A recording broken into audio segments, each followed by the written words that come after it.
Hello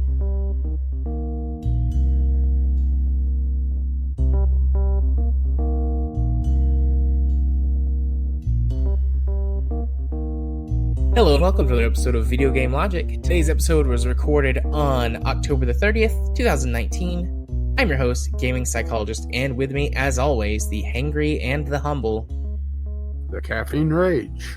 On today's show, we will be discussing the October Gameclub, which is Prey from 2017, not the original. We'll be going over what our next Gameclub game is going to be. We're going to be discussing some more Fallout 76 shenanigans. We will have a quick trip over to Community Corner, and then we will have a Steam Discovery Queue. Timestamps will be in the show notes following their respective topics. Hello, Rage. Hello. So, we are recording this a day late and $1 short because I had an incident at work, which is fully detailed in either post-end or post-credits or as a Franken episode. So you'll get to hear all about that at some point. But yeah, just the short version, I had a very scary incident at my office, and I was like freaked out yesterday and just like needed to reset. And so we put it off until tonight. Yeah, you went ate some shitty food. I did. I had some Taco Bell. Terrible for my body, both from every angle. Not only just because it's terrible for you, but because of my diabetes. But it provides excellent comfort. Reminds me of comforting times and, and poverty. And poverty. I mean, I'm only slightly above poverty now. Like two bad days and it's all over, son. Which is, in some ways... thank you, Joker. Which in some ways is manipulative. Because you said Joker. Which is in some ways motivating and in some ways fucking terrifying. But I don't want to get into my existential dread tonight. Or you have no idea the reference I'm giving. Nope, not a clue. Killing Joke. I've never seen The Killing Joke. I'm familiar. Or read The Killing Joke. Basically, the Joker says that the difference between him and the average Joe or the average person is just simply one bad day. And he tries to prove it. Gotcha. It's actually one of the better Joker stories. I mean, I've heard that The Killing Joke is one of the best. I'm not a big Batman guy. Well, this was more focused on the Joker and Commissioner Gordon. Yeah, but I mean, I'm not as much into that universe at all. I would say it would be very interesting to you on a psychological level. You would get your shrink on for this one because of the whole idea of how easy it is for a sane person to get pushed over the edge. Or not, and pick it apart. That's interesting. That's an interesting thing because I deal with that on a regular basis. So my perspective would be very different, I think, from just sort of a, air quotes, normal person. Mm-hmm. Because I have people ask me questions about stuff all the time, and they're like, what do you think about that? And I'm like, or they'll say, why doesn't that freak you out? Or something. And I'll just be like, I mean, I deal with it all the time. I see that, depending on what the thing is, every day or every week. So it's like, it's not shocking to me. So, Yeah, it looks like they actually did release the animated movie of it a couple of years ago. I've only read the comic. I've never actually watched the animated version of it.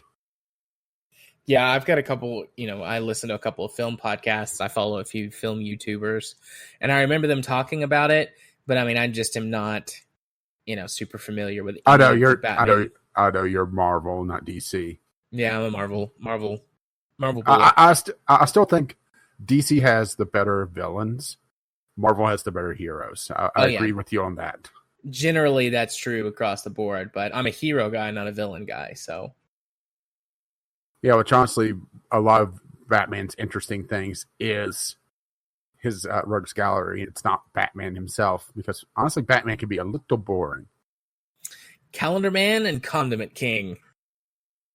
Those are my two favorites. That's the deepest pulls I can get from the Batman universe. Catman. Is there a Catman? Yes. Okay, cool. I guess, actually, I don't know if it's cool or not. I think he's in the Batman universe. Yeah, he. Let's see. Here, I think you'll enjoy this. He's like the yellow version of Batman. He's was originally from the '60s, so yeah, this should tell you something, right? Yeah. Here, I'll drop it in Discord for you. There you go, Catman. Nice. I like the three little red marks that look kind of like claw marks on his chest. Huh? Cat scratch fever.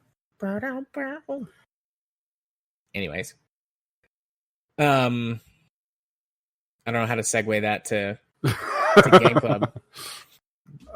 Is there a segue from Catman to Prey? Well, a cat is a yellow predator, so yeah. Non sequitur. We don't have to have a segue. We can just do a non sequitur. I mean, never stopped you before, or to ruin a perfectly good segue.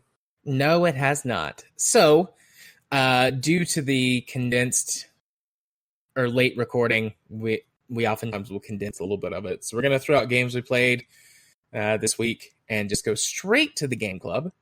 For anyone who this is their first Game Club episode, they're new listeners to the show. Yes, welcome, and we're sorry. But in case you're unaware, for Game Club, Rage and I will play the same game at the same time so that we can talk about it together and see how our different perspectives, interests, and the way that we actually approach games can create extremely differing experiences. For the month of October, we always do something that's spooky. So this year we played Prey, the 2017 I almost said re-release. That's wrong. Reboot of the Prey franchise. Yeah. The original, which came out in, I believe, 2006, has nothing to do in common with this. As a name. As a name. Yeah. But has nothing to do in common with it otherwise. I mean, there might be some references or Easter eggs in there that I just missed. But yeah, same. In general, they have nothing to do with each other. Yeah. I think I'm gonna say this and then edit it so that it comes in front of the discussion. Both of us wholeheartedly recommend this game, like 100%. But if you don't want it completely ruined, which might ruin your experience because there's so much that we're gonna spoil and reveal, maybe just skip this Game Club and come back to it after you've played the game. Yeah, I would say that's fair. I mean, we didn't do our usual spoiler warning, but that's beside the point, right? So you and I had two extremely different play experiences. Partly because... Yeah, this game is very Bioshock-like in atmosphere, and also the fact that it gives me a rather extreme motion sickness after a while. Yeah. And in my initial playtest of this, I did not get that, but then again, I never got to the more open world-esque area of it. So I'm not sure if my frame rate was just not stable enough and it was triggering it. And that may be my trigger. It's just unstable frame rate. Or if it's just something with the camera that changes whenever you get to the main area or what. But yeah, I was starting to feel rather sick after, I would say, half an hour gameplay. And while you're playing it in half-hour chunks, it wasn't due to motion sickness. No, I was fucking terrified. I don't like scary things. I don't like scary games. I do this every year for you guys. Although Alan Wake wasn't really too bad. Alan Wake was psychological horror. This was more akin to traditional. Well, not even traditional horror because this wasn't, all jump scares. Even though there were a few. In the time I played, I only sunk probably about 5 or so hours into it. Enough to, really get a feel for the game, but not enough to really make a lot of progression on the story. Yeah, the jump scares are not too particularly bad. I mean, there are definitely areas where it's worse than others, but the game doesn't rely on jump scares for most of its horror, but it's always there. The threat of them is always there. So in Prey, maybe we should back up a minute. So in Prey, you are a scientist who is on a space station researching, or the space station is researching these alien things and ways to turn them into technology. And one of the aliens is called a mimic, and they can mimic objects in How a about that? room. So basically, everywhere you go, there is the potential for there to be a jump scare because these mimics have copied, a chair or a box or a cup on a desk. I don't really know if there's any rules to what they can or can't copy. I've seen them be all kinds of things. Yeah, it seemed like there was no hard and fast rules, and sometimes they were just there in the room beforehand, but a lot of times I found that it would run into the room and copy something. So if you had a very sharp eye, you may notice, there's like 2 coffee cups there. That's kind of weird. Oh, shit. Yeah. So there's always this constant fear that you will get a jump scare. But outside of that, the game doesn't rely very much on jump scares. It's mostly atmospheric. A lot of the aliens that you run into are extremely creepy and make horrible, grotesque noises, or will talk. Like some of the larger aliens are converted people, and so they will talk about their daily lives, and you can't really make out what they're saying. I'll play with subtitles on, so I would hear like, and the subtitle would be like, "Where did Jenkins put the coffee? I need my coffee." But it was like these just really horrible, creepy sounds. So you know that they're there, but that doesn't make it any less terrifying. And anytime you enter an area that's dark, and spooky, you're like, oh my gosh, are there going to be aliens here? Are they going to jump out and scare me? So I was playing it in half-hour to 1-hour chunks because I would get too scared and I would have to stop. But I did not experience any of the motion sickness issues that you did. Maybe it's just there's something about this type of game, maybe the way they have the lighting or something. Because, like I said, this game atmospherically reminds me a lot of BioShock, and maybe there's just something in that, or I should say, the original BioShocks. Because BioShock Infinite, I never had that problem with. Yeah, I mean, it can affect different people in different ways, but it does have some of that sort of head bob as you move. When you're in a confined space, that feels stranger, and that could be contributing to it. And you were having frame rate issues. We have a fairly similar setup, but I have a different processor. Yeah, my processor's a lot weaker, actually. Yeah, and so that could have been where you were running into the frame rate issue, because I didn't have any dips below 60. Outside of there were a couple of areas where things got weird, like the space station would explode and a whole bunch of shit would go everywhere, and then that would kind of cause a little bit of a frame dip, but nothing too major, and it would come right back. I could not play this game if I was having frame rate issues, because then I would be terrified of being jump scared and also it happening in the middle of like a frame drop. So then it would be like a double jump scare somehow. Yeah, there was a couple times where I would see the mimics. I would spot them. I would have a little bit of a frame stutter, just enough for them to disappear and I not to get to see where they go. So it's like, oh fuck. Yeah. The gameplay itself can go a bunch of different ways. It starts off very linear as it's and we'll talk about the story stuff in a little bit. I want to focus mostly on the gameplay aspect for the moment. It starts off very linear, corridor-esque, and then it opens up a little bit, and then it opens up a little bit, and then the game encourages you, like, hey, you can get to this area. Maybe you could find the key, or you could look for an alternate path. And it does that a couple of times, and then it opens up, and it's not an open world not an open world in the sense of like it's a huge map you can explore, but the space station pretty quickly becomes wide open to you exploring it. And there's multiple wings that each have different paths through them and multiple objectives inside of them. So the main sort of floor is like this lobby area that's like 3 stories tall. And there's all kinds of rooms in there, things that you can find, secrets.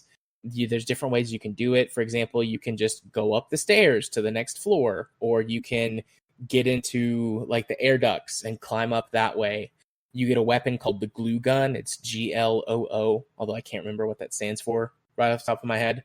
But it fires like these little expanding, hardening foam ball things.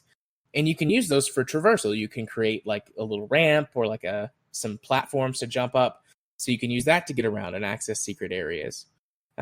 Later on, you can get abilities that allow, some of them are movement based abilities, like a little warp, so you can maybe warp to different areas. And there's not really anything that's telling you what to go or where to go and what to do. I mean, there's definitely like a main mission that you're doing, but if you want to, you can just explore and sort of figure out things that you can do on your own. For example, you can find security desks that have lists of all of the people on the station. And you can go track down dead bodies to look for clues for things or equipment. You can track down live people to save them, which plays out a bit in the end, but doing so can get you bonuses and equipment and unlock other safe areas for you, because it's like, we'll stay here and guard this area. So then you have a safe place you can return to. Once you clear out an area, no enemies will respawn in that area while you're there. But if you leave and then come back, there's a chance the enemies will respawn. And the longer you're gone, the greater that chance increases. Up until a certain point in the game, there's kind of like a point where the switch flips and it's enemies. They won't respawn while you're in an area, but if you leave and then come back immediately, they've all respawned. And that's just as the story progresses. So mechanically, it encourages you to have, quite a few different play styles be sort of acceptable. So the route that I had went down was very combat focused. Maybe not like the best, sort of most optimal way to play the game, but being able to fight back made me feel a lot less scared. Helped me feel a lot less scared. So I could play for longer and I wasn't quite as worried, because I knew if I got into a situation where, a whole bunch of aliens jumped out at me, I could fight them off. There's a pretty wide variety of weapons as well. You start off with a wrench and then the glue gun you get really quickly. Yeah, the wrench is another reason why it felt very Bioshock-esque. Yeah. You can upgrade the wrench or upgrade your strength, which makes the wrench more powerful. Yeah, make it ratcheting, get a couple extra sockets. Give it a vice. Make it a torque wrench, Yeah. But then you could use the glue gun in conjunction with the wrench to make melee attacks more powerful. So you could shoot an enemy with the glue gun and they'd freeze up, and then you could smack them with the wrench and it would do more damage. And then you can also, any object that you can pick up, you can throw as a weapon. And you start out with just sort of human strength, and you can pick up small objects and throw them, and they don't really do much. But really quickly you can start to upgrade psychic power throws. Then you can pick up really heavy objects like, cabinets or desks or big chunks of debris and throw those at aliens, and those do a lot of damage. There's various ranged weapons. You get a stun gun, which will knock out humanoid enemies, and then it does double damage against against robotic enemies, which show up at various points in the game. But the reason I say it's non-lethal against humans is that there's a point later on in the game where some human guys come after you, and you can choose to take them down non-lethally instead of killing them. There's a few guns. There's a machine gun, a pistol, a shotgun. There's a laser cannon. You get grenades. There's an EMP grenade. There's I forget exactly what it's called, but it's it's called the recycle grenade or something like that. And you can throw it at anything, but the intention is enemies, and everything that's in its radius gets broken down into crafting materials. And it's a one. Yeah, don't recycle yourself. Yeah. Did you read the note where the scientist talks about how he accidentally recycled his leg? Oh, no, but I did see that when I was reading on the game afterwards, that I realized I wasn't going to get very far in it. Yeah, there's a note on one of the computers where this guy's like, yeah, the grenades are really effective after we made the tweaks, but I accidentally made the radius larger than expected, and I recycled half of my leg. So he wasn't very happy about that. Or maybe it was a static and he gets to be a space pirate now. Arr. But those grenades will kill almost any enemy in one hit. There are some some really powerful enemies, and this boss guy, a stalker enemy that follows you around at a certain point in the game. And you can kill him, but it does not, it needs more than one recycle grenade to kill him. Yeah, you have to both reuse and recycle him. Indeed. And then reduce him. and then there's some other items you can get. Like there's a basically a Nerf crossbow that you can find, and it does 0 damage, but you can use it to manipulate certain objects from afar. Yeah, I was reading about that. That's the interesting one. You could use it to hit buttons, but also some of the things that explode whenever you touch them. It also triggers that. Yeah. There's some other fun ways you can do it too, because if you're not sure whether an object is a mimic or not, if you shoot it with the Nerf gun and it freaks out and runs away, then obviously it was a mimic. And sometimes you'll walk into a room and there will be like 5 or 6 mimics that crawl in and turn into objects. And if you trigger one of them, usually several of them will trigger. So you can stand, in a doorway and shoot into the room to trigger them to come attack you instead of running in and getting hit on multiple sides. So you can do things like that with it. Although once you get more powerful, the mimics really aren't a problem anymore. Especially once you get some of the psionic powers that do damage, like there's like a firebomb you can get, and then there's some like sort of almost like force push type powers and things like that. You can throw enemies and do damage that way. So there are turrets you can pick up and move around, and that's a really good early game strategy for fighting enemies. Is to pick up a turret and set it and deploy it where some enemies are, and then go trigger the enemies and then run away, and they will chase you to the turret and the turret will kill them. Some of the tougher enemies can take out the turrets, but it will hurt them or buy you time to do something else.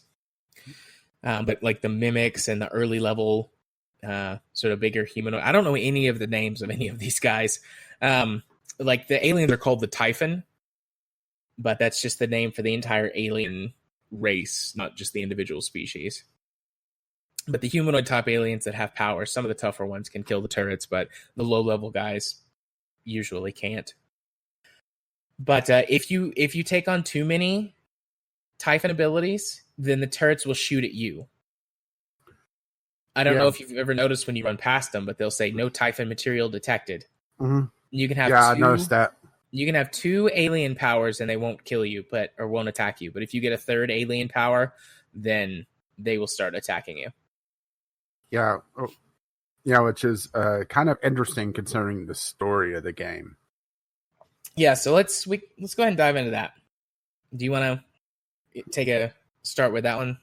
Yeah. So, how do we want to approach this? Because this is one of those games that actually doesn't start at the very beginning of the story. It has a very odd opening whenever you really consider it. It almost feels Bastion-esque because of the presumed time loop at the very beginning, where you wake up and you're told that you're going to go for a job interview to be able to go go to space with your brother to join the corporation. To go with him to help us research on Talos 1, if I recall correctly. They're just wanting to have a little bit of a psychological test and test your abilities. So you get up, put your company suit on, go rummage around in the fridge, steal all your stuff, right? And go on a little bit of a helicopter ride. And there's this first hint that something's off in the cutscene. And the first time I saw that, I thought it was just my computer glitching. And whenever I pointed it out and you started looking for it, you saw it too, right? Yeah, no, I had actually already saw it, and I was like, oh yeah, I saw that. And I was going to ask you about it because I wasn't sure if the game had actually glitched or if that's part of what's going on. Yeah, the game kind of just flickers for a moment. So, interesting, but, it's kind of... there's kind of a commentary here of also with the way the AAA development has gone these days, that doing subtle things like this can almost be lost on a gamer that's a little bit more seasoned and is kind of used to games being buggy as hell. where Yeah. some of the you can't be this subtle anymore, which is kind of sad, huh? Yeah. But I'm on a side rant now. So you head over to the building through the credit sequence / helicopter ride. And did you actually notice that you're tapping your foot to the music? No, I didn't notice that. I thought that was so cool. I looked down and saw my foot tapping. And this is one of those weird games that actually has, you're not just a floating camera. You actually have some interaction in the world. But anyway, you go through a short psychological test, and it feels like a tutorial, but at the same time, it's hinting at something more. Mm-hmm.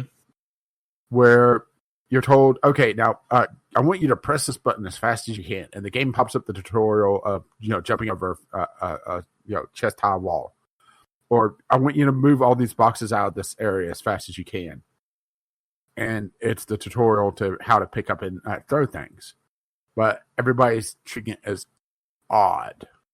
Yeah, they're like, "What are you doing?" Mm-hmm. And it's like, "Did you just run over here?" And you're like, "Okay, that's interesting." So anyway, in the last section, they have the proper psychological test and a lot of really classic questions. The essentially the needs of the many versus the needs of the few. The a runaway rail car, and if you could flip the switch, or if you could push the fat man, or jump onto the tracks yourself. What were some of the other ones? I've got it pulled up here. So the first question, you're planning a vacation. Do you go somewhere familiar you know and love, or try something new? You've been sentenced to death for your actions. How does that make you feel? A runaway train is bearing down on 5 people who are tied to the track. You can cause the train to switch tracks, but there's one person tied to a second track. A runaway train is bearing down on 5 people. You're standing on a platform next to an enormously fat man. Pushing him onto the track would stop the train. What do you do? And a runaway train is bearing down on 5 people tied to the track. You could stop the train by jumping onto the track, but you would die. What would you do? And there was also, then the ink blots, the Rorschach test. Yeah, which you go to look at it, and then that's when there's this like black monster, which is a mimic, but you don't know that at the time. Like, is one of the scientist coffee cups, and it attacks him. Mm-hmm. And then they're like, "Oh my god, stop the simulation!" And they like gas you, and you pass out, and you wake up again, and you're in your bed again in your apartment. Yeah, only things are different now. Yeah, you can, like you said, you can go around your apartment, you can get in the fridge and everything, and a lot of the items are in the same place, mm-hmm. Or maybe all of the items. But whenever you go to check your computer, like before, there were some emails that were like, "Hey, happy to have you on board. Like, don't forget your test or whatever." But now they all say something like "get out" or "run away" or something like that. You have to escape, I think it was. So you open the door and you go out into the hallway like you did the first time, and was like a technician who was working on something there, and she's dead. And you can pick up her wrench, and you can kind of explore around a little bit, but nothing works if you try to go down the hallway and get in the elevator. So you go back to your room and you use the wrench to smash the glass, and surprise, surprise, you're in a test chamber in in Aperture Science. Oh wait, wrong game. Basically, though, I mean that's it does have the opening sequence has a very Aperture Science feel to it, doesn't it? Yeah. So then you wander through this same area, but this time instead of it being what you saw before, it's like all of it was a test. And there was some stuff that was like, the helicopter was like, just like almost like one of those little flight simulator. Rides. Yeah, like a flight sim. And there's all of these little, what are they called in the game? They're like TV screen or magic glass. Is that what it's called?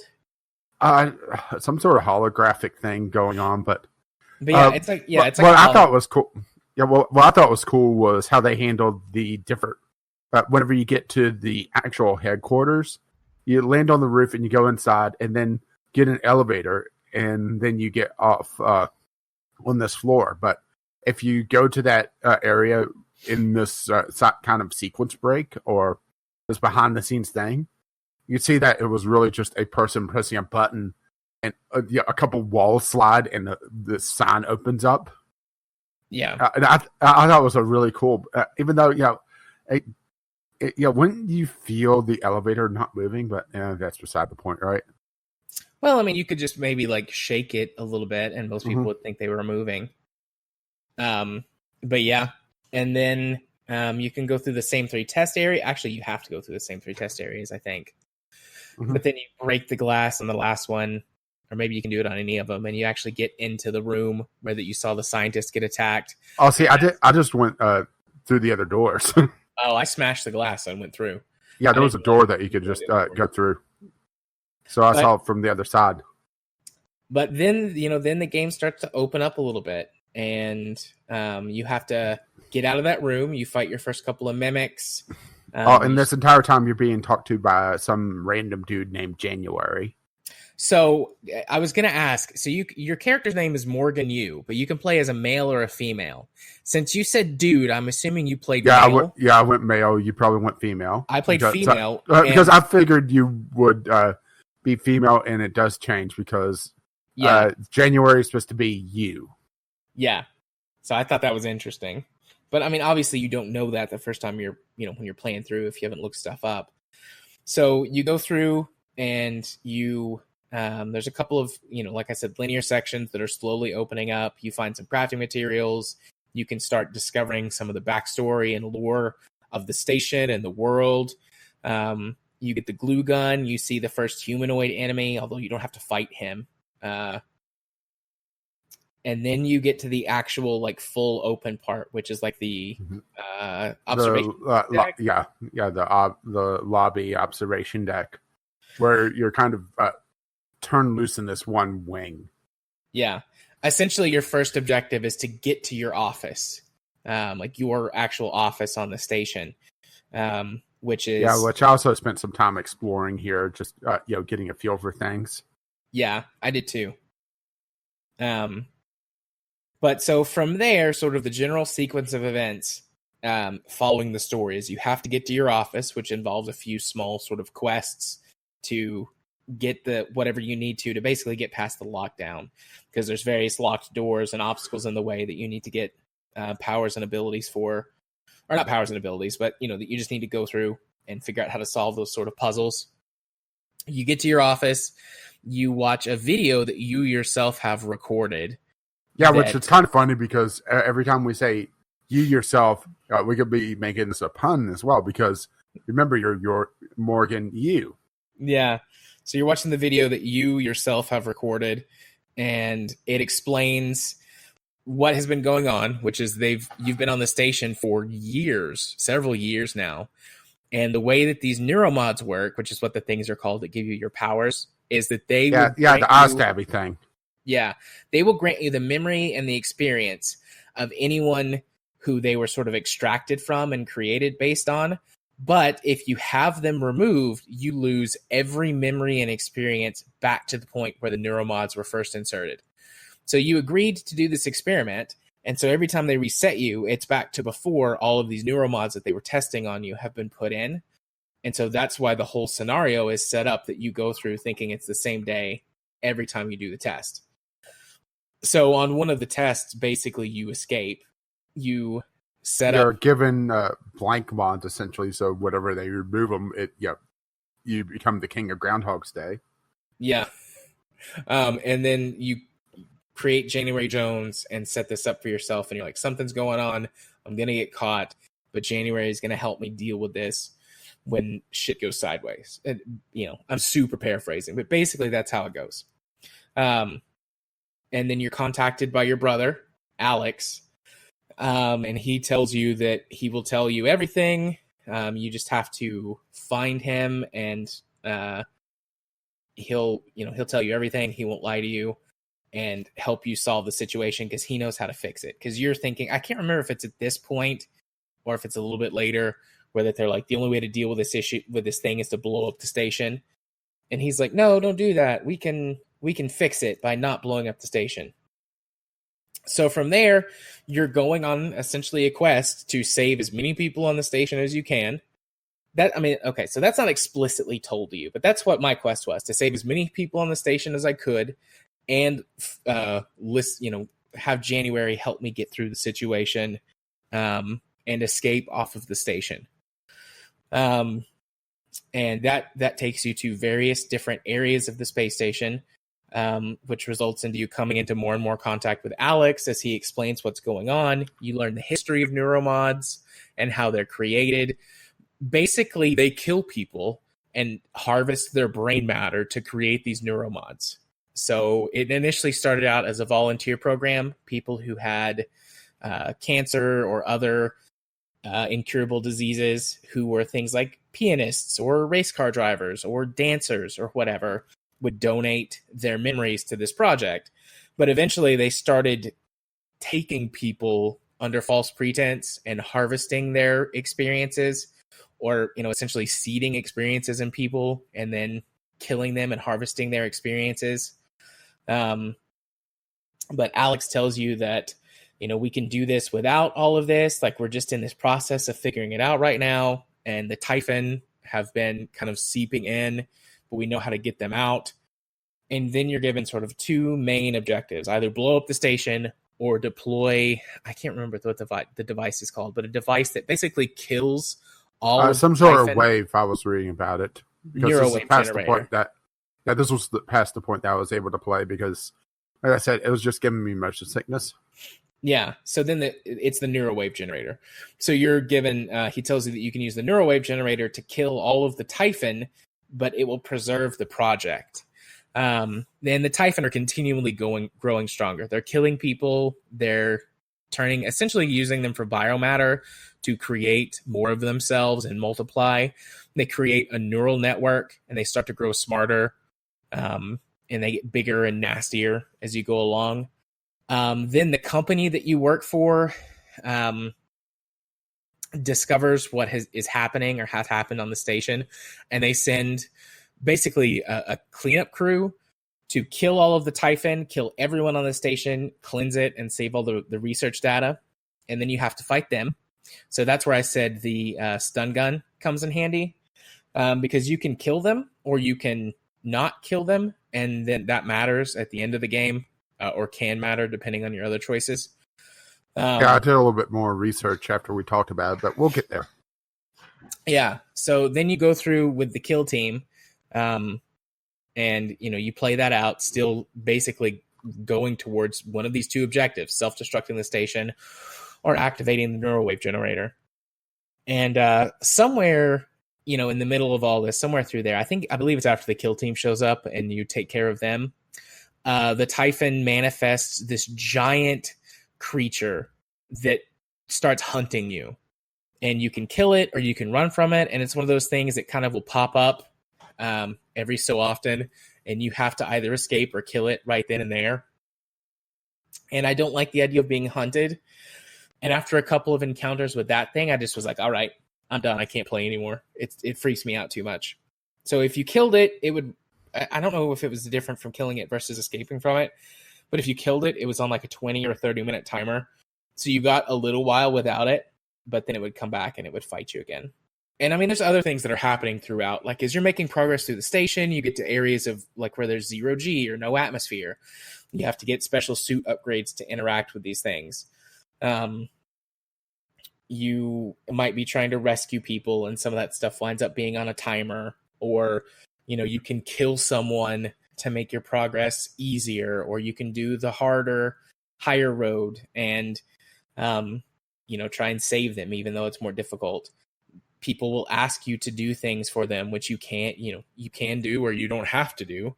You know, they're kind of like optional side quests, but, you know, someone is like, you know, I'm trapped. I'm, you know, stranded. I know you saved me, but, you know, my most prized sentimental possessions are still in my, you know, room. Could you go get them? And it's like on the other side of the station that's been blown up and is in vacuum. And, you know, you can choose to do that or not.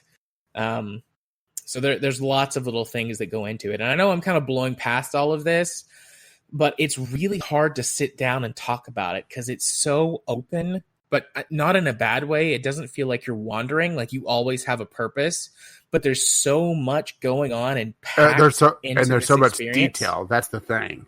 Yeah, there's in the lobby. There's a sort of a historical exhibit that talks about the history of the station, and there's like 10 or 15 minutes worth of reading there. And this is an alternate history world. JFK survives the assassination attempt, and then he and the Soviets, or no, it's the Soviets discover the Typhon, and they contact the US because they're freaked the fuck out, and they create this joint space agency to research the Typhon. And that's where the space station initially came from. So, reading that and going through that, as you go through different areas of the station, some of them are a lot older. And so you get these huge differences in technology and architecture and things like that. That's all part of this world building experience. And the deeper you go into the bowels of the station, the closer you get to the older Typhon, which are the bigger, scarier ones that have had longer time to develop their psychic energy and also harvest unlucky organisms who have gotten in their way. So the deeper you go, the scarier it gets. There's so much here. The wiki is huge. But so you said that you had done some research. Do you want to, let me take a minute to drink some tea. You talk about something you want to talk about. Well, it's mostly towards the ending I looked into a little bit more in the actual triggers of it, because it's not as simplistic as it sounded before whenever we talked about it. Mm-hmm. Basically, you have to actually really try to get the bad ending. Or I should say the really bad ending, because there's 3 main endings with a secondary alternate ending. Because early on, there's an opportunity to just say, fuck it, I'm out, and ditch through an escape pod. And this is considered an alternate ending and not really canon. Just, you nup the hell out. And that's actually the objective that December gives you, a secondary construct that you eventually make contact with. Mm-hmm.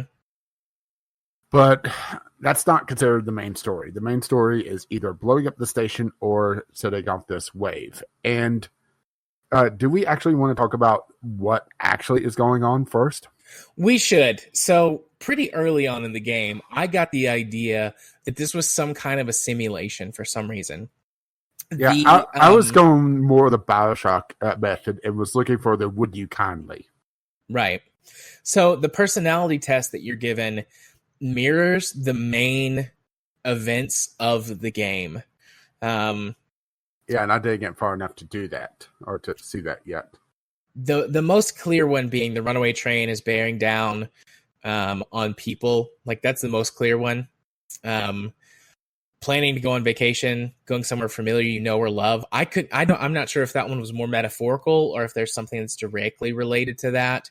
The only thing I could think of was like going somewhere familiar is like you focus your neuromods on improving your human abilities or trying something new.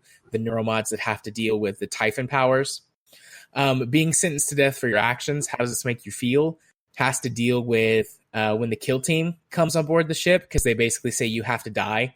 Everyone's got to die. They've got to clear out the whole station. Because what happens is the reason they find out is that January tells them.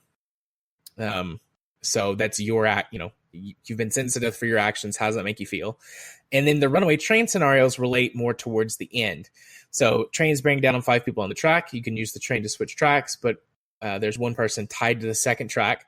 So I think there's a scenario with some people in they're in like a place that the atmosphere has been vented after the station has been destroyed. And it's like you can try and save one person and they're easy to save, or you can do the hard thing, which kills the one person, but you save more people. And then the 2 questions about a train bearing down on 5 people, you're standing on the platform next to an enormously fat man, pushing him onto the track would stop the train. I think what that refers to is if you choose the blow up the station upgrade, because it gives you 3 choices, and it's do nothing, do nothing, switch the tracks, or push the fat man onto the train tracks. Mm-hmm. So if you switch the tracks, I think that has to do with the neurowave generator, which kills all the Typhon. So you're killing that one entity, but you're saving all of the people. And then pushing the fat man on the tracks is you have to kill Alex, because he refuses to leave the station. At least, so I looked into some of the ending stuff too. He refuses to leave the station, so you have to kill him or knock him out to activate the self-destruct sequence. Yeah, and he is an extremely fat man. He is extremely fat. He's way fatter than me. Yeah, I mean, he's fatter than me. And the thing is, he's so fat that, it makes you wonder, boy, they spent a lot of money getting him into space. And then the last one, a runaway train is bearing down on 5 people tied to the tracks. You could stop the train by jumping onto the tracks, but you would die. And your choices are jump on the tracks, do nothing, or push the fat man, I think. And if you have a bunch of neuromods installed, a bunch of Typhon neuromods, they tell you at the end of the game that you have too much Typhon material in you. It would be dangerous for you to leave the station to escape. So you have to basically kill yourself or not actually end the game. Which the hint is, the turrets, starting to turn on you. You're starting to go too far into alien territory. Yeah. So there's a reason for this. But I made those connections pretty early. And between that and seeing the glitch, and there's a few other areas where things will happen in the game and you will hear voices. And it turns out it's Alex and the 4 or 5 like AI companions that he has as they're running these tests on you. And there's times where it kind of breaks through and you can hear them saying things. And it's like, do we need to use more sedative? It's like, no, we can't do that. It could wreck the results or something like that. And you don't really have any context for this. I watched a couple of YouTube videos and it's like you have sort of flashes of, air quotes, consciousness as you get closer to the end of the game and things are getting more intense. There's another voice that breaks through, which it turns out is the Typhon consciousness talking to you, which is telling you to do things like kill everybody and, wipe out the station and destroy all of them and things like that. So it's kind of telling you to do sort of bad things. And then the game ends, you make your decisions and the game ends and, you sort of make these choices. And then there's a post-credits sequence, which is where, yes, it was a simulation all along.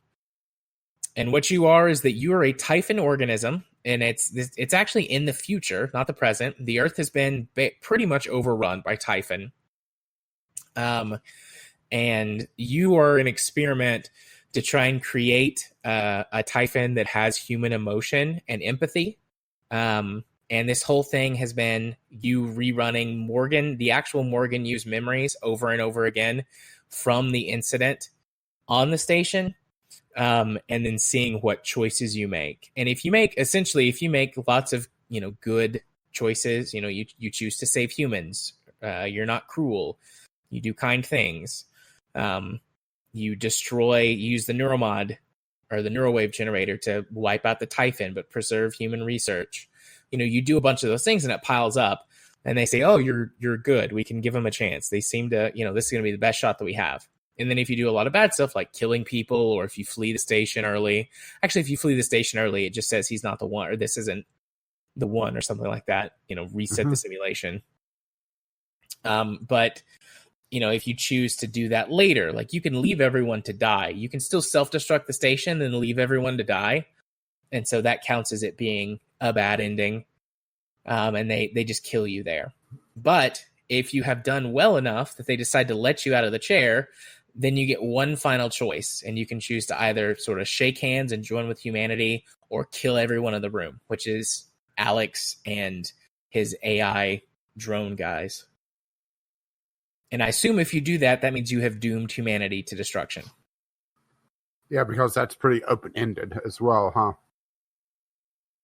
Yeah. But what's kind of interesting is basically they're trying to make this hybrid to try to broker peace because, Earth is pretty fucked up. It's pretty much gone. Yeah. But it also makes you wonder what actually happened on the station because you're replaying Morgan used memories. So this is at least partly based on real, sarcasm quotes, events in the game's lore. So what actually happened? Yeah, what did they do? Yeah. I don't know. I don't know if it says anywhere. I haven't actually browsed the wiki to see if there is, this is what actually happened or what. But I mean, I called that fairly early. There's, like I said, there's a lot of symbolism in the game. If you and I might just have a complete leg up being a psychologist and like thinking about this stuff all the time. And it's like you put a test like that in front of me, and I'm gonna spend the entire game looking for it because that's a pretty significant thing to do.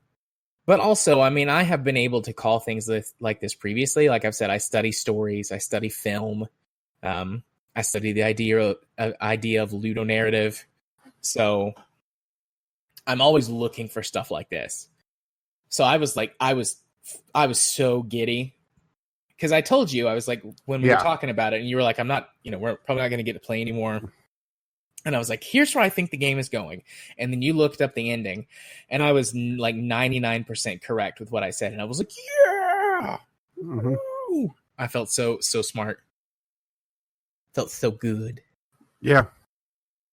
Yeah, and I just didn't get to play enough to really even try to make a call of it. So, but which honestly, any of the little glitch things that would hinted at it, I would have probably just chalked up to, oh, my computer's doing weird shit, which is what they are meant to be at first. But yeah. And it looks like there's still a debate on which of the endings is considered the canon. Or not just that final decision, but also the fact that if the station got destroyed or if the generator went off. I mean, I would think I would lean towards the neurowave generator because they had enough research to be able to do this, right? Yeah, I would think that the neurowave generator is the canon because they are also in space. And I mean, sure, there's the potential for there being other space stations, but everything that I found... Talos 2, Electric Boogaloo. Everything that I found kind of lore-wise made it seem like the Talos station was the space station, and that all of these other countries were trying to play catch-up with their own space elevators and to develop their own stuff, but they didn't have anything yet. I mean, I could have missed something. I could have misread something. But I got the impression that the Talos station was like the premier space station. And that it would make sense if you use the neurowave generator to wipe it out.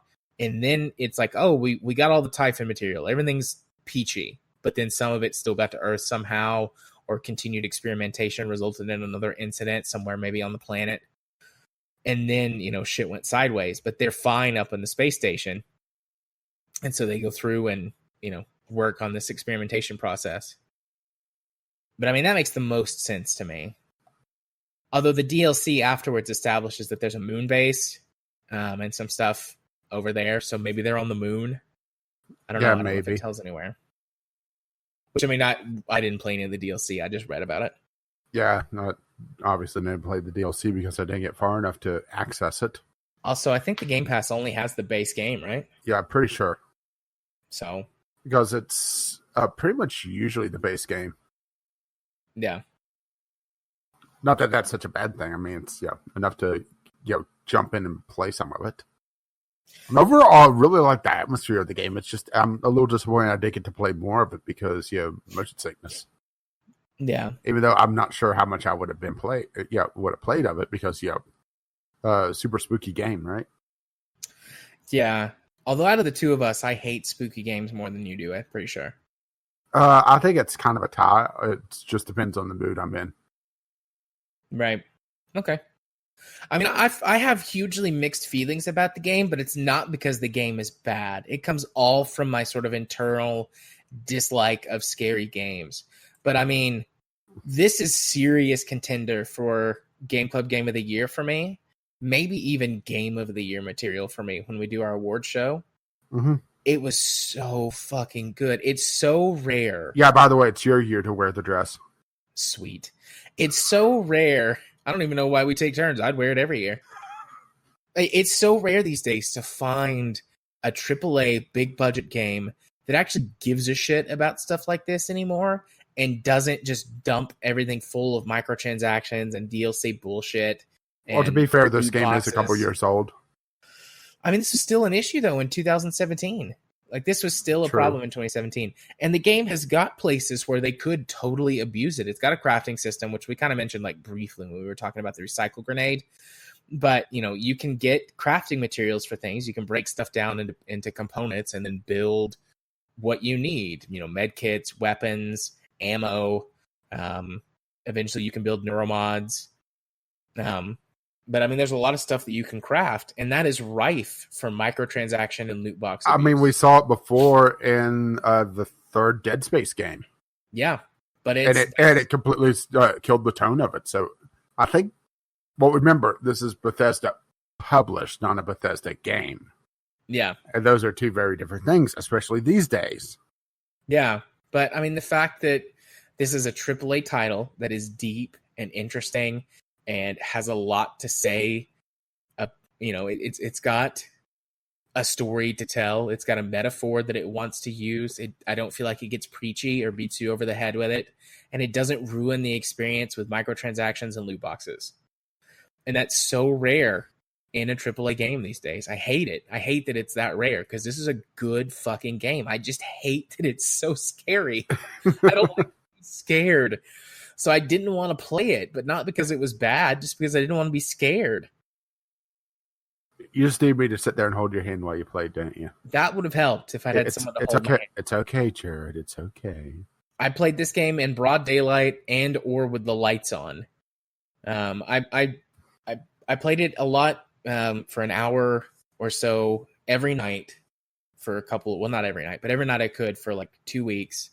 And then last weekend I was home alone from Friday evening through Sunday evening, and so like all day Saturday and all day Sunday during the daytime, I would open the window in my office or open the curtains in my office and turn on the lights and open all the doors. And then you look down and notice that wait a minute, I only had one coffee mug in here. Oh, fuck.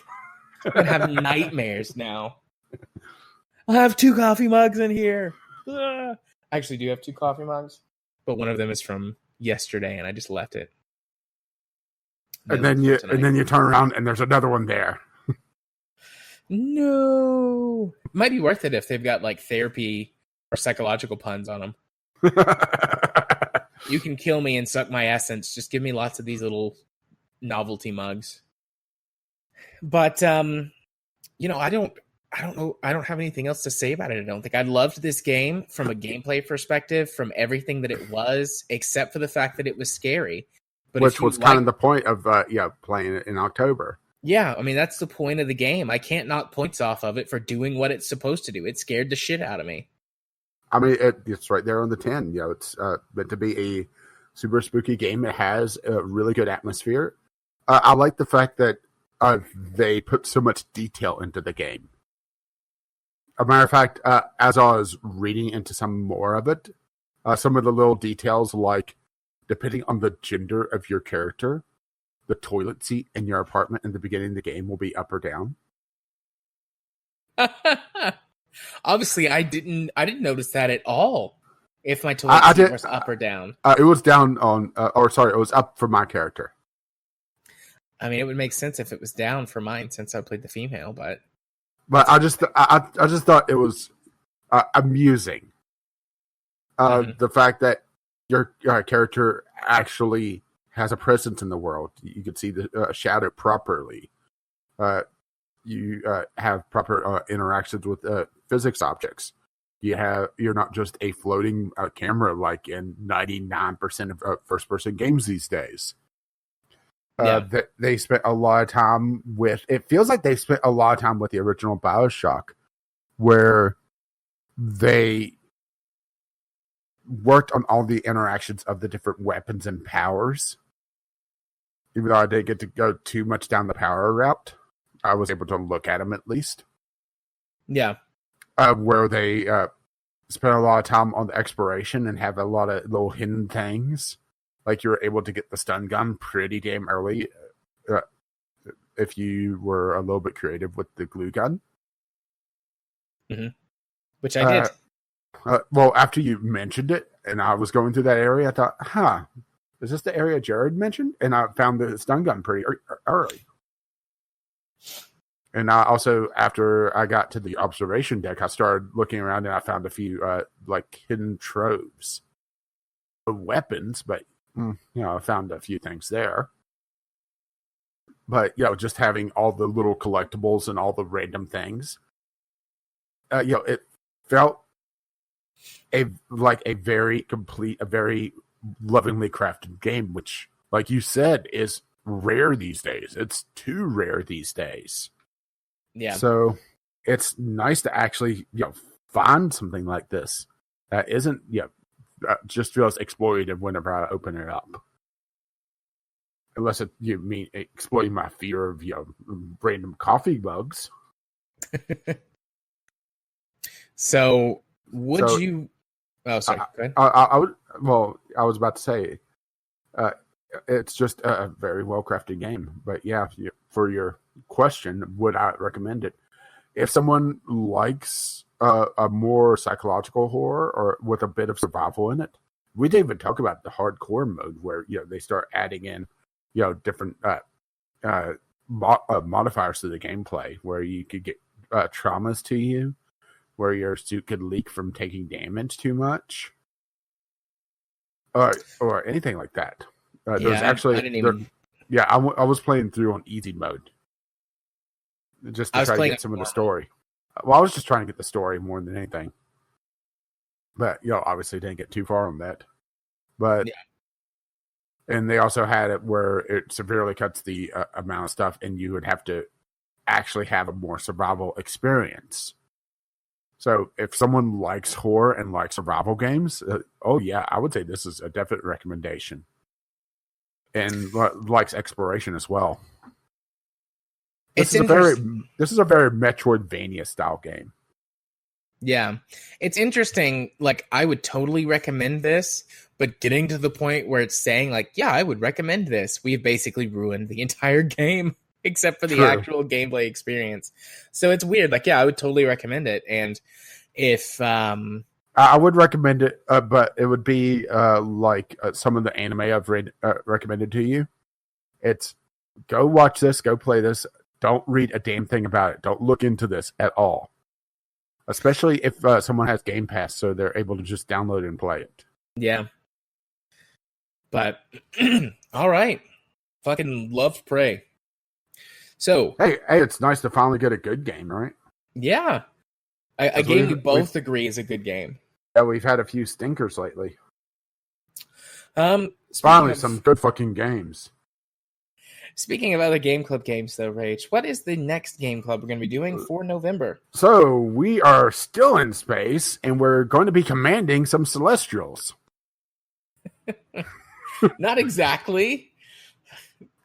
They're not celestial beings, but we are playing Celestial Command. Hey, they do laugh, and that's all that counts, right? It does. It does. But then again, you are fucking easy at times. What am I talking about? You are always easy.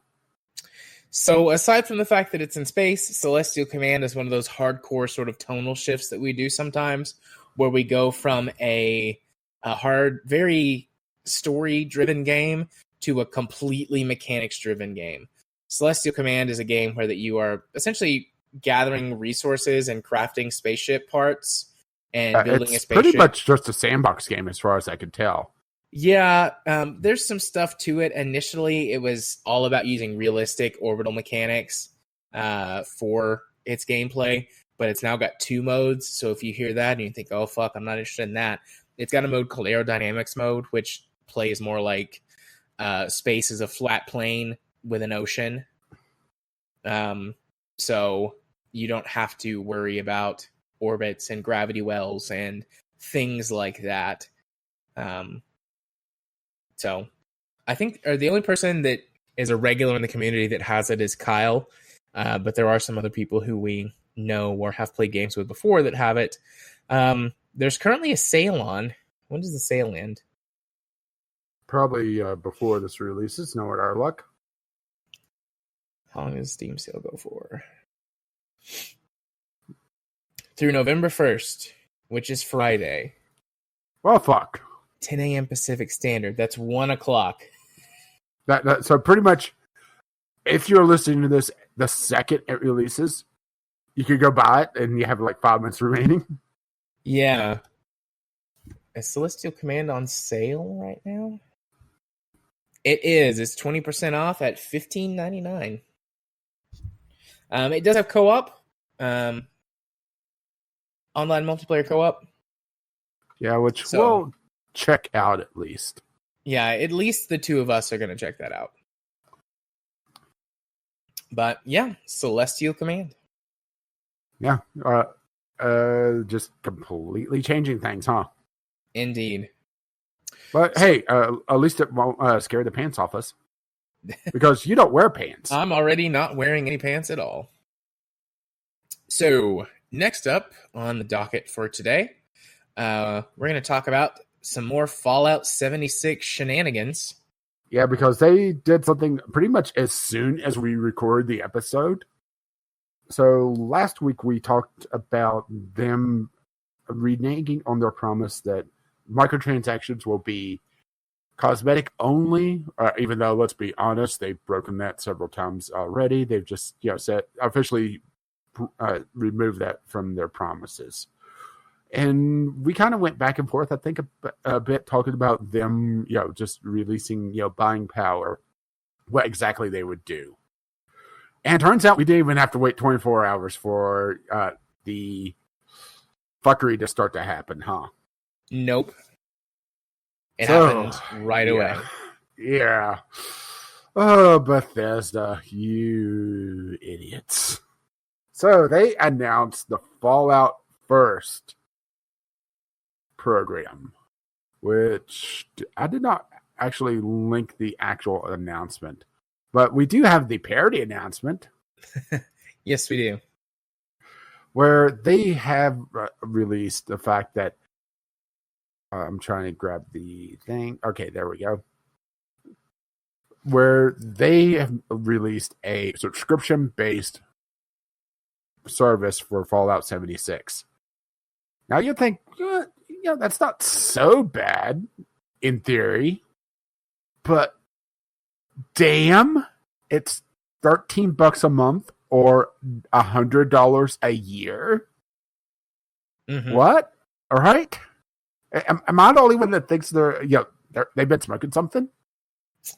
Yeah. So here's what you get for that membership: private worlds, which we'll talk a little bit about later. Because yep. Let's be honest here. This is Bethesda, so anybody that's been following us should expect at least two of these features to not work correctly. Yeah. So there's private worlds, which is basically what it says is supposed to be. The scrap box. Which gives you unlimited storage for crafting components in your scrapbox container. A survival tent, which is a quick, placeable, fast travel point that has got a stash that you can access, like an anywhere stash, a sleeping bag, and then some other stuff that you need. Crafting stuff, basically. Yeah, crafting stuff. You get 1,650 atoms per month to use in the atom shop. A very odd number, I might add. Yeah. You get the iconic Ranger armor, which I think is most famous from Fallout New Vegas. I don't know if it was as in most famous, as in created, and as far as I know, only in Fallout New Vegas, as in the Fallout game that Bethesda had really nothing to do with outside of the engine and punishing Obsidian for missing their objective on Metacritic. I thought the Ranger armor was in Fallout 4, or maybe that was just a mod that I saw. It may have been a mod because, then again, I didn't play Fallout 4 because, I was pretty much over Bethesda by Skyrim. Yeah, and then you get an icon and emote pack, which I don't know if you get to keep that if you stop being a Fallout First member, or if you only have those icons and emotes while you are a Fallout First member. I believe you get to keep them, but... yeah, there's something else about that.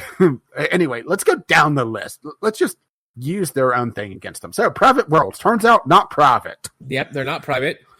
Anyone that you are a friend with can join the game at any point in time.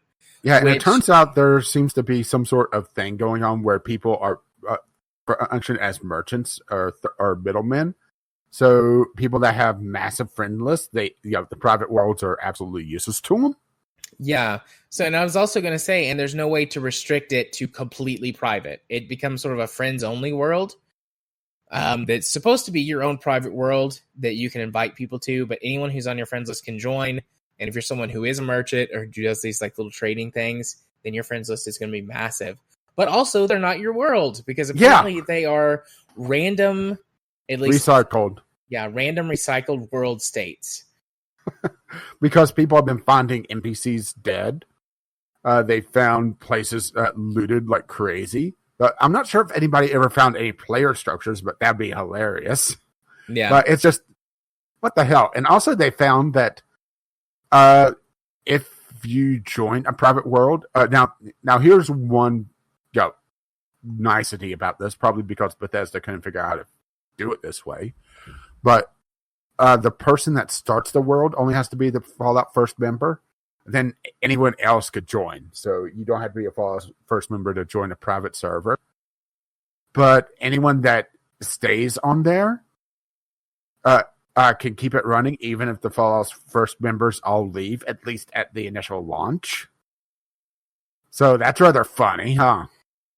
Well, that's interesting as a thing. I don't know how I feel about it, but that's a thing. But yeah, so there's that. Then there's the scrap. So we have. Well, let's just keep tally. There's 6 items. So far we're 1 for 1 broken. Yep. Then there's the scrap box, unlimited storage for crafting components in your own new scrap box container, which permanently deletes stuff you put in it. Turns out the scrap box is hungry. There's been a thing going around where they've, from what I understand, if you use somebody else's scrap box, it triggers a bug, but it also seems to be completely random that it just eats the scrap. And there's been people talking about losing hundreds of hours of worth of materials. And Bethesda's basically said, tough luck, we got your money. At least the last I heard. Yeah. And also something about payback for the great canvas shortage of 2 years ago. Yeah. Oh, the great canvas. Yeah. So then there's the survival tent.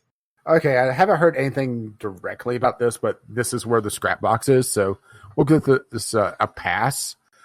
But wait! I have heard people saying that this has been crashing them to desktop, so we'll give that a half of one because it is a Bethesda game.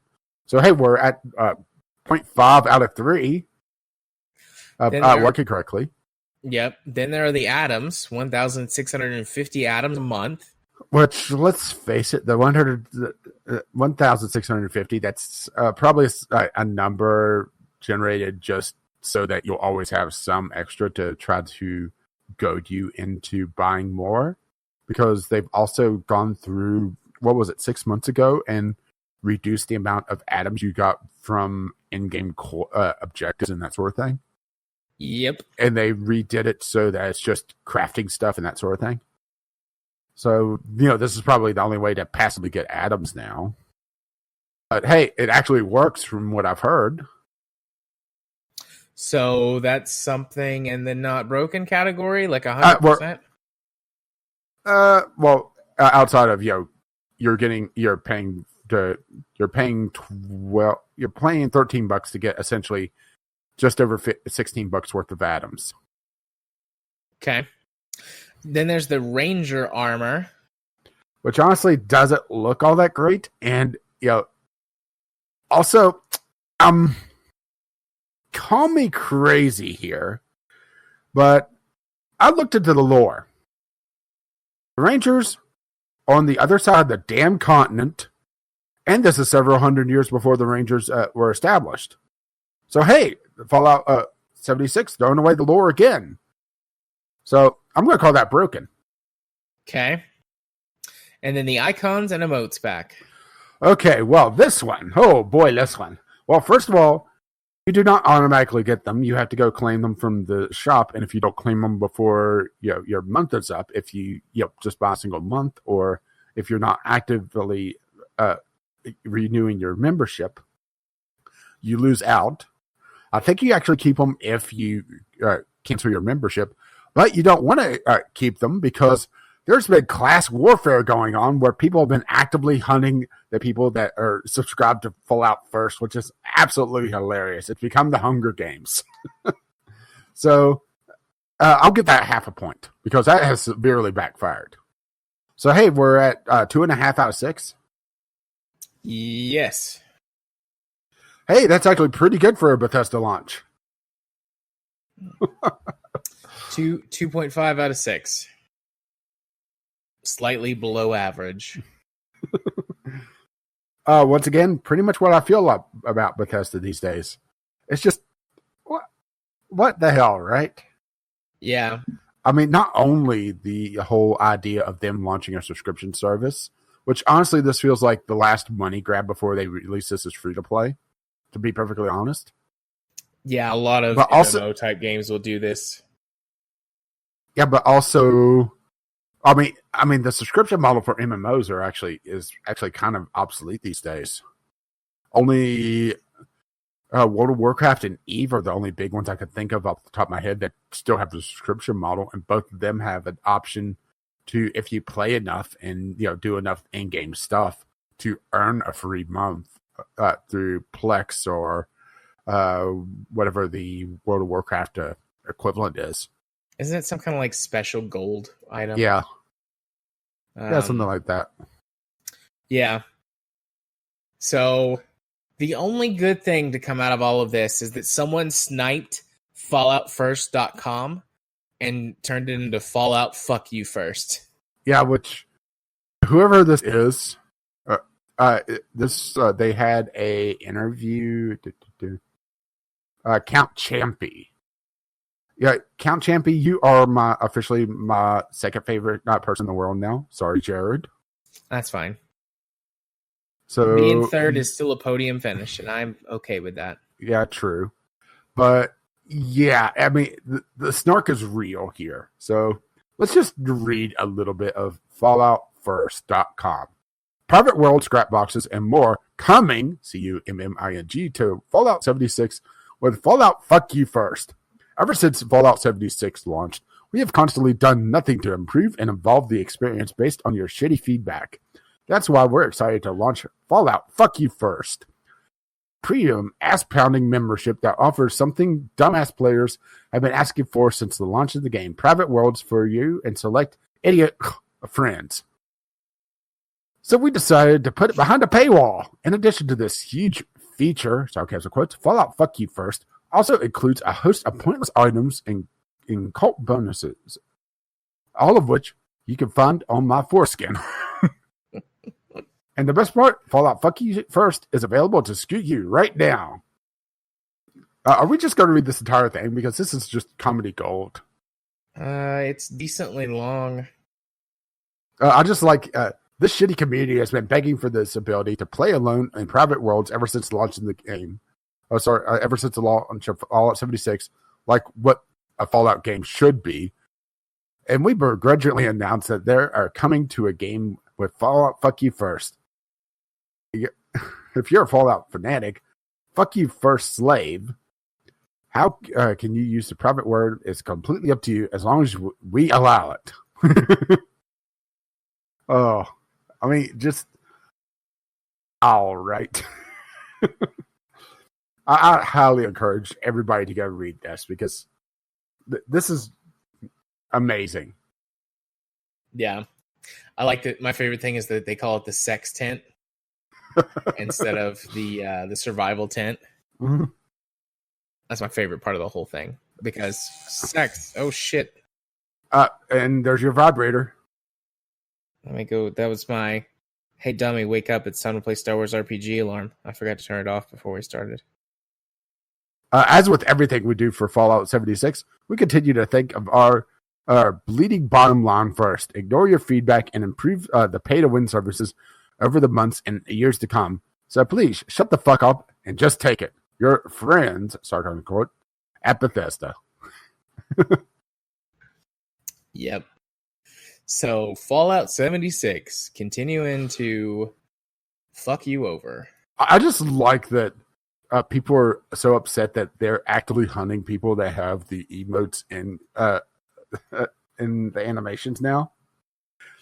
And it's kind of funny because Todd Howard actually said that people would be friendly to one another in an online survival game.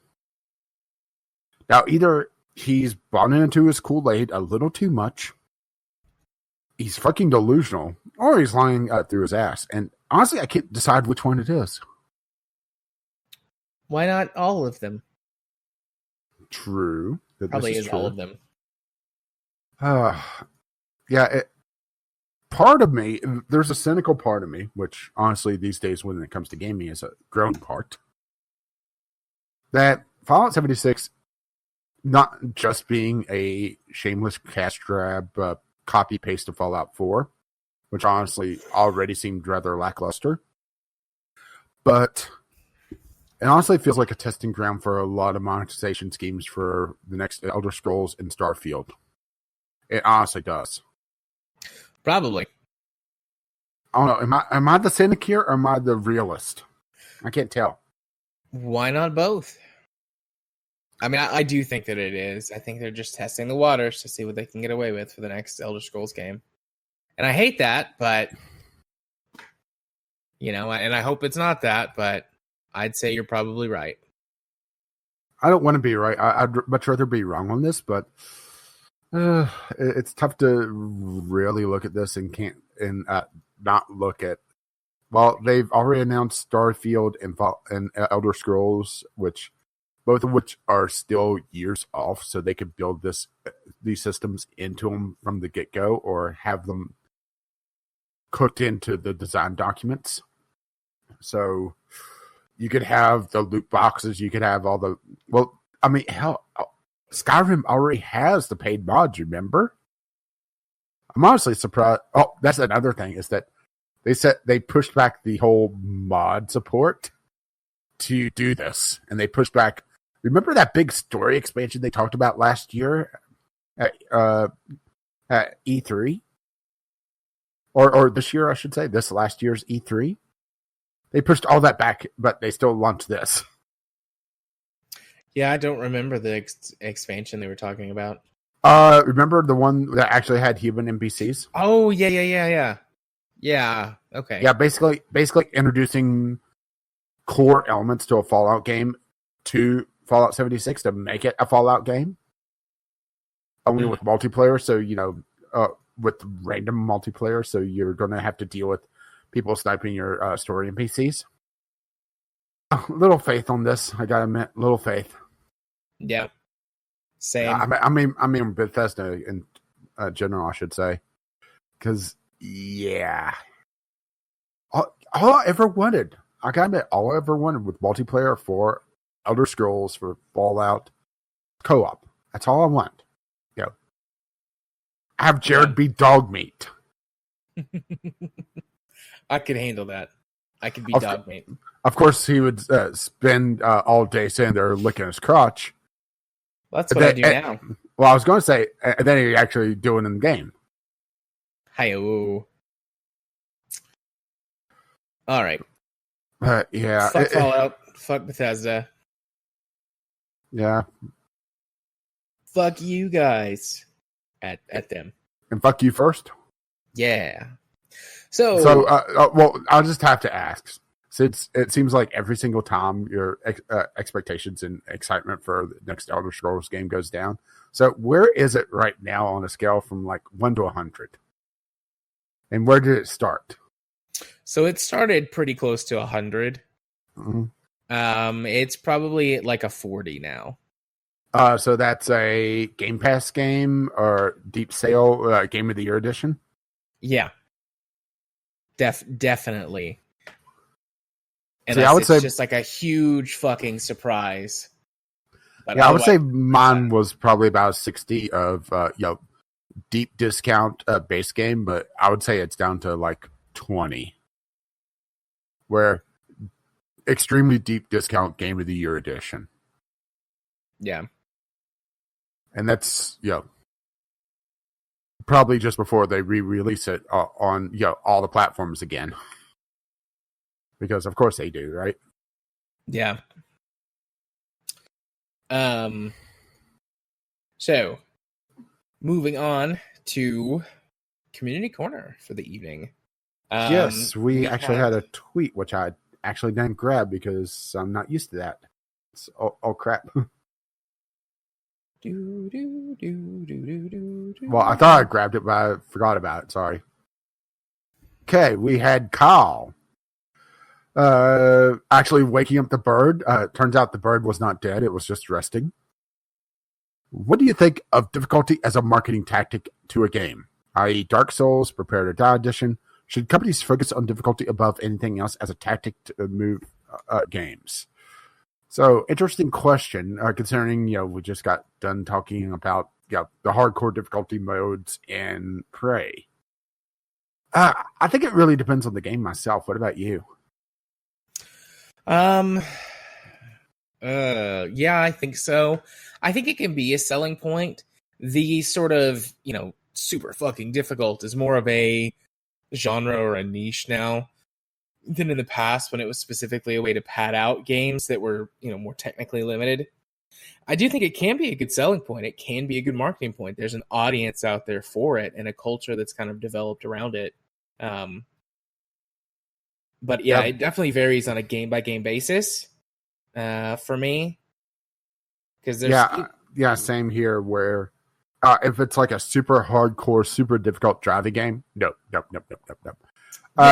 Platformer, possibly. It depends on also what else they're doing in the platformer, because I absolutely love Super Meat Boy, and that is a very difficult platformer. But they also built the game around that. I talked about how they cook. I'm afraid of what Bethesda's cooking into the design documents of their next games. It's the same with a high difficulty game, where a game that is built around a person have to try again. It requires a little bit of a different nuance to the game than what a game that originally was a little bit easier, but they decided to buff up the difficulty for whatever reason. Super Meat Boy is a very good example of this, where there's not a long restart time. You're able to die and restart again within 2 seconds.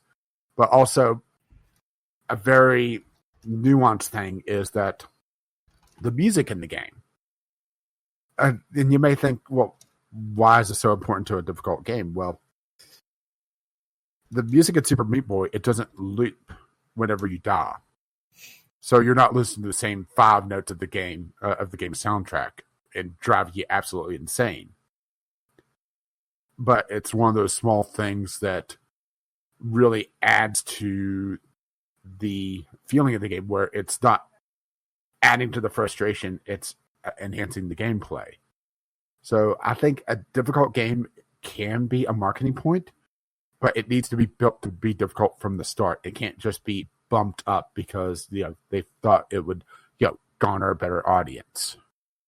Yeah, it requires a lot more thought than just let's make the bosses a lot more tough, or let's make everything one shot kill. It requires a lot more nuance, and it's fair to say, okay, this game is super hardcore, super tough, and paint that as the same with the same marketing brush as Dark Souls, because Dark Souls, even though I haven't played a lot of it, it has a very weighty, momentum-based combat, and it's built around this exploratory world that lends itself to the difficulty. So it's not just because it's difficult, it's designed to be difficult. So that's where it is. Not just tough games are good because they're tough. Tough games are designed to be tough and have the considerations for the players to not drive them fucking insane while being difficult. Yeah. I mean, I pretty much agree with that 100%. A game, if difficulty is going to be a selling point for a game, I think that it needs to be designed from the ground up, with that being a focus or a part of the focus. And making a game hard just for the sake of being hard is not the best way to go about doing it.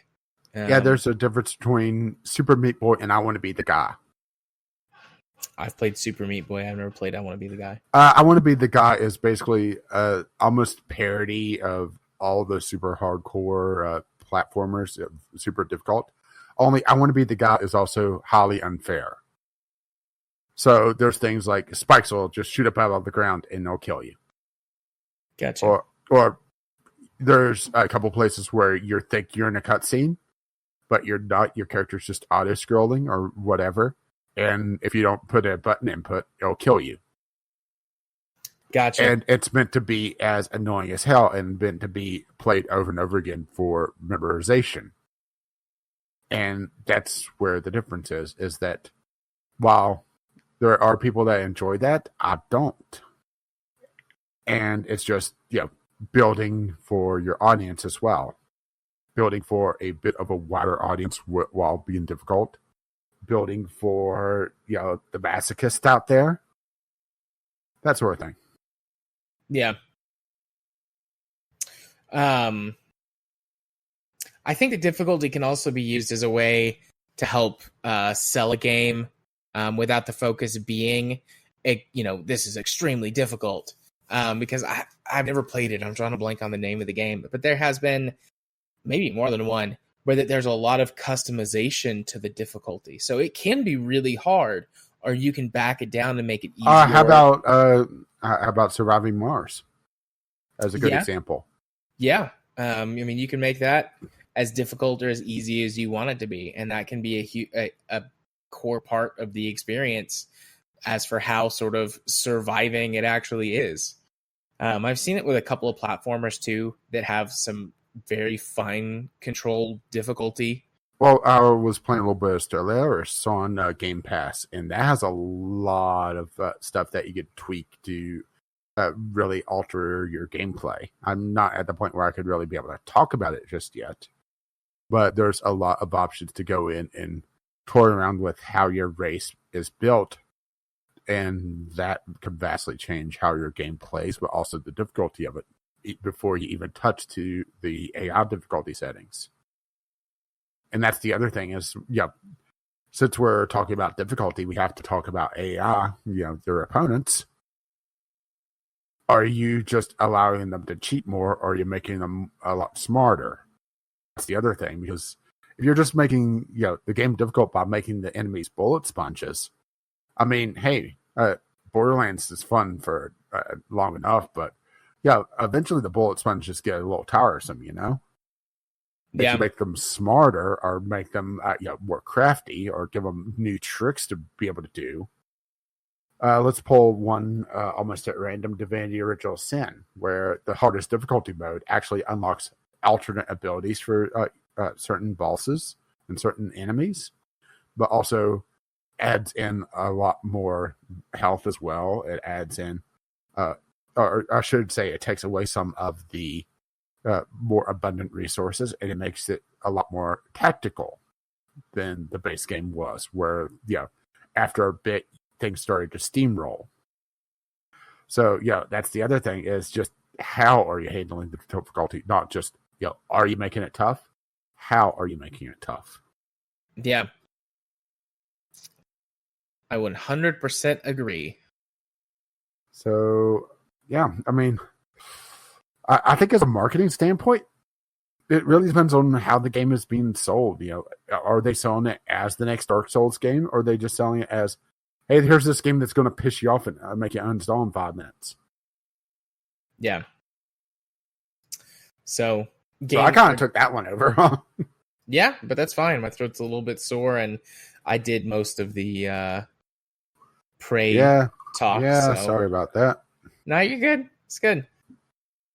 So, as I sit here and drink a little bit of my fake sports drink.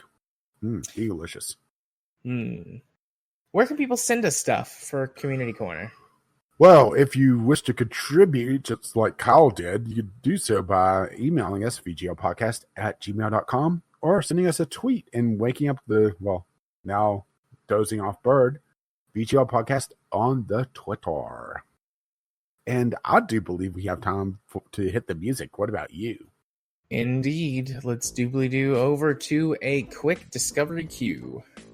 And as usual, I have one to start off with, mostly because I opened up mine before and found something kind of interesting.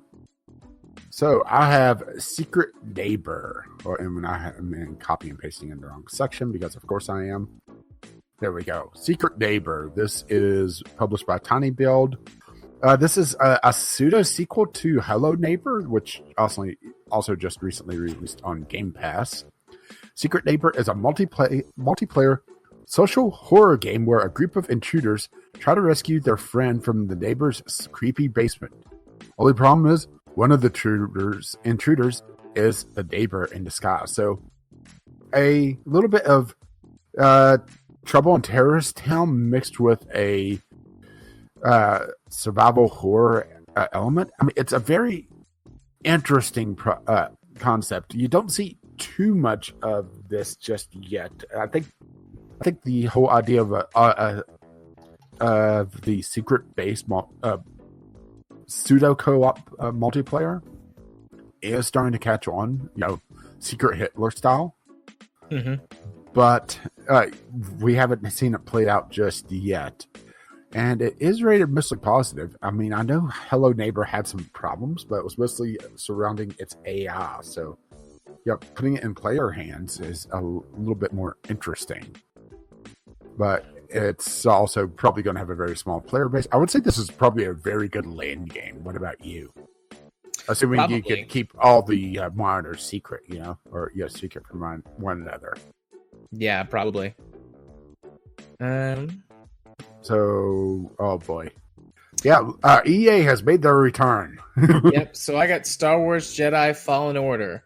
On the one hand, new Star Wars single-player game. On the other hand, EA still has the fucking license. So the jury's kind of out on this one as to how it's going to be. But I mean, it's the next fucking Star Wars game, so when it popped up as my first game, I could not at least mention it. But basically, I hope it's good. I don't expect it to be because EA sucks. So I got an interesting one. Digimon Story Cyber Sleuth Complete Edition. A couple weeks ago, people were just going absolutely batshit about this game. I haven't followed Digimon at all. I have no idea just how good the games are. But it sounds like a lot of people are really enthusiastic about this game. So it is a turn-based single-player JRPG. Obviously based around the Digimon universe. Let's see, with engaging storylines, classic turn-based battles, and tons of Digimon to collect. Digimon Story Cyber Sleuth Complete Edition delivers everything fans loved about Digimon Story. I mean, the story, the game title is so long that it eats up about half of the marketing blurb, doesn't it? Yeah. It's nice to see that it's a complete edition, even though it looks like the content police is saying that there is a model swap for a couple of the Digimon. Go ahead to make them less boobalicious. So there you go. If you don't, if you want a more sexy Digimon, well, you're gonna have to do a little bit of hackery. But there you go, right? Indeed. So I got one, Crossroads Inn. Crossroads Inn is a real-time strategy, a real-time management sim set in an original fantasy world of Delcris. Build and manage your tavern, manage visiting adventurers, or make visiting adventurers happy, and make your services famous all over the land. This looked like a fairly standard sort of management type game to me, and then I saw nudity and sexual content in the tags, and I went, all right, you have my attention. I mean, this is interesting. I mean, I've talked about an in-based game before and having some sort of management system like this. So, yeah, that's interesting. Yeah. And yes, that is nudity. I'm looking at the screenshots. It's very, it's like Sims 2-esque. Yeah, which is fine. I don't really care too much about, You just care that there's nudity, let alone, how good a quality it is, right? Nudity builds community. Right. That's just your excuse, isn't it? That's one of them, yes. So I'm guessing you could like run a brothel? Question mark. Sounds good to me. Yeah, it does feel very Sims 2-ish, doesn't it? Yeah, it does. Just from the graphical fidelity here. I mean, that's not a slap in the face for Sims 2 because Sims 2 was actually a pretty good game overall. It's just interesting to see a simulator based around it, since we don't really see a lot of games that take on that sort of just how varied the Sims could be. I mean, the Sims kind of own its own little genre these days. So yeah, interesting. So I got Moons of Madness. Hey, a first-person story-driven cosmic horror game where the scientific exploration of Mars meets the supernatural dread of Lovecraft. So hey, if you want your Lovecraft in space, well, here you go, right? Actually, it's a very good-looking game. Scary as fuck looking, but good, right?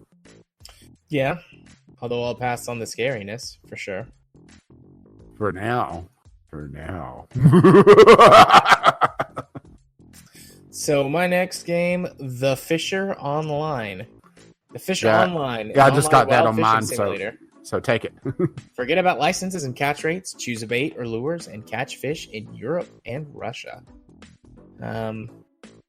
So I'm guessing Russian-based game? It seems that way. I mean, it also appears to have, full English everything. But well, they are taking over the U.S., so gotta have the English out there. That's true. I know you like your fishing game, so I saw this and I was like, yeah. Yeah, then it popped up on mine and thought, oh, damn. Oh, well. I mean, it's online, so I assume... Yeah, here we go. It says MMO down here. So I was going to say, I assume it's an MMO. I have no problem with playing fishing games. Oh my god, the developer is Rage! It's R-Age. It has my name literally on it. Yeah. The question is it actually any good? But it looks like their servers are having crashing issues.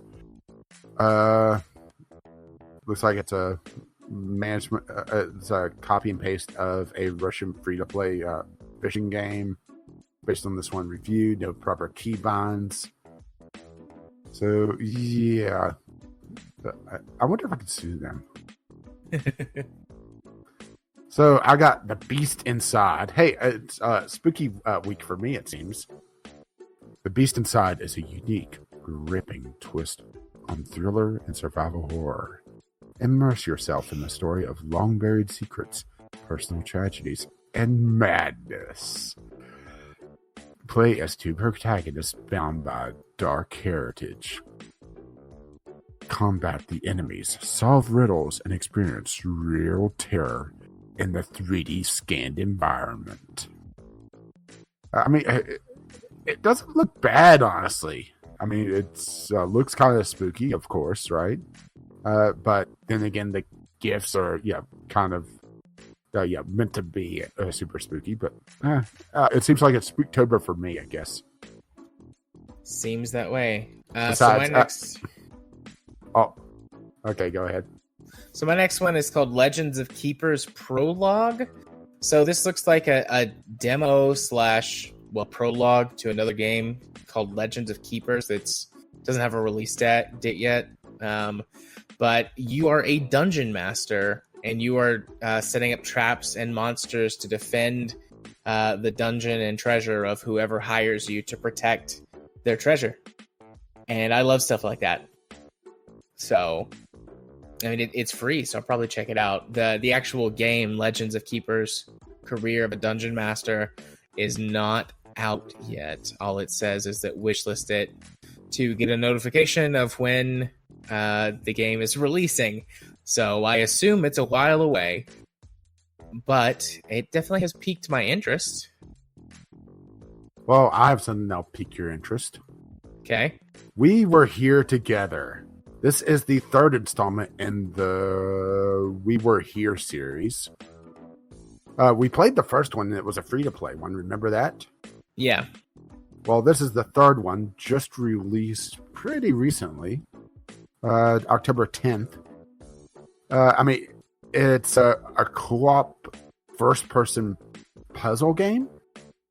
I think that's a fair one to say. The first one was one of the more interesting co-op experiences I've had, where you were out in this castle doing shit, and I was locked in this library with all the answers, and it was communication back and forth of trying to figure out what you were seeing, because I couldn't see what you were seeing. We just had voice chat, and trying to get through all the puzzles together.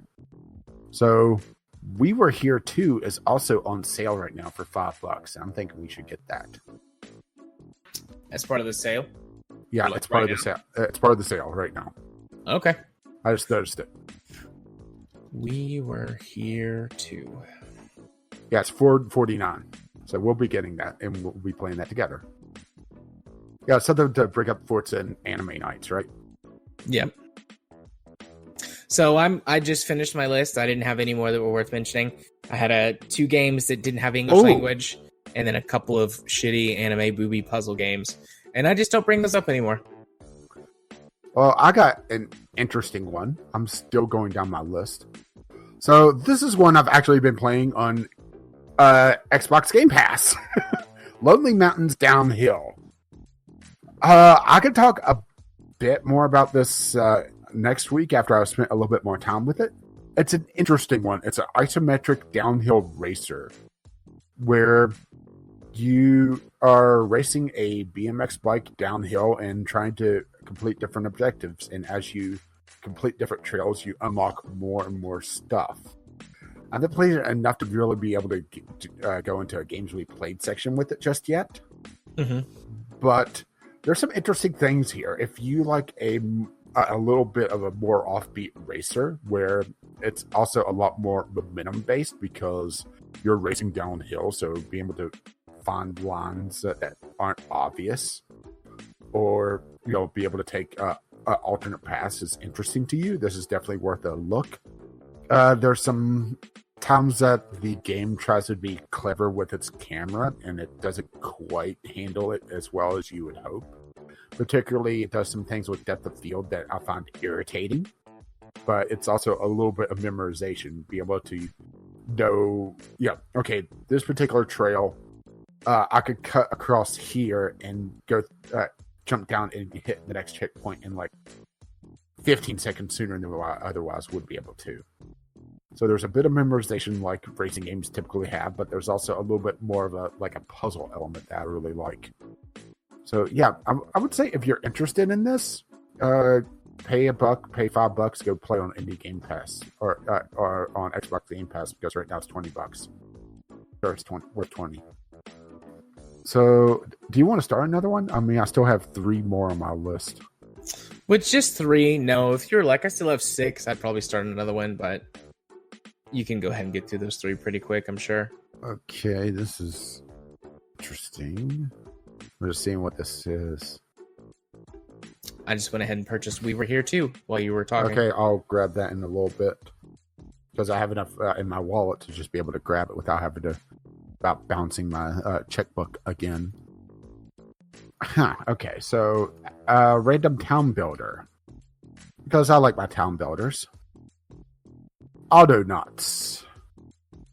At first I thought this was more automation, but it looks like it's built around building a robot empire that could be taught anything. So sort of robot builder meets town builder. There's some interesting things going on. It looks like it's a fairly decent town builder based on some of the reviews, but it has some annoyances with its UI, which is pretty much how these things usually go, at least early on. But this is not an early access title, so who knows if they'll continue to support it. But yeah, I do have a soft spot for my town builders. Oh. And here's another one. not another town builder, but another. This is more like what I was expecting little Autonauts to be. Little Big Workshop. It's another one of the build a factory games that's been popping up more and more. But this looks like it's more than just automation and build up this giant spaghetti Factorio like game, where it has a proper management game on top of it. Yeah, it looks like you already want this game, so you've seen it somewhere. Manage your workers, stations, machines, and create awesome stuff in your little big workshop and grow into your dream factory. So, essentially, trying to think of Gunsmith was the last one that I really played in depth, but meets a proper management game. So that's actually kind of a nice kind of middle ground between Factorio and like RimWorld, where it's all person based and it's all machine based, Yeah. So yeah, that is an interesting one. Looks like it's a few pretty bad reviews, but yeah, it's worth a look at least. And let's see. Oh, ow. I had the audio on. My last one is a rhythm game. Oh, what the hell? Pretty much everything from my list is on here or on my discovery queue, minus the two that you sniped from me. This is an interesting one. Spin Rhythm XD. It reminds me a bit of what was the shooter that was pretty popular a couple years ago that was based around the music that you put into it? I have no idea. I'm blanking on it. There was a racing shooter that you had that was generating from the MP3s that you put into it. This one, it looks like it's a mixture between that and Rocksmith or Guitar Hero, where you're spinning a roulette wheel to try to match the colors that's going on to sync up to the music that's playing. I'm not sure. Let's see, 30 licensed tracks with 15 available at launch. It's an early access title, so more is going to be put in from artists that I have no idea who they are. So, there's that, right? But it looks like there is the ability to create custom levels and backgrounds. So, if there's enough of a community around this game, then it will likely see a little bit more legs than you otherwise would see. But yeah, I mean, if you like these sort of rhythm games where you're matching the colors and going down a track, it looks like an interesting, spin on it. I see what you did there. Sorry, I couldn't help myself. And that was the end of my queue. I mean, it was just the fact that they had an interesting mechanic that I wanted to throw that in. More than that, it's just a random rhythm game. Right. Well, then that brings us into the ending portion of our show, where I say, hey, Rage, hit him with the socials. Well, I've been Caffeine Rage. You can find me on YouTube, Gaming with Caffeine Rage. You can find me on the Twitter, Gaming with CR. Or you can be my friend on Steam. Hey, how about that? Caffeine Rage there as well. And you've been Gaming Psychologist. You can find me on the YouTubes by searching for Gaming Psychologist, on Twitter at JMA4707, and you can be my friend on Steam, JArthur4707. And if you were to know exactly what episode of the podcast you're coming from, the password for this week is Push the Fat Man. That's a good one.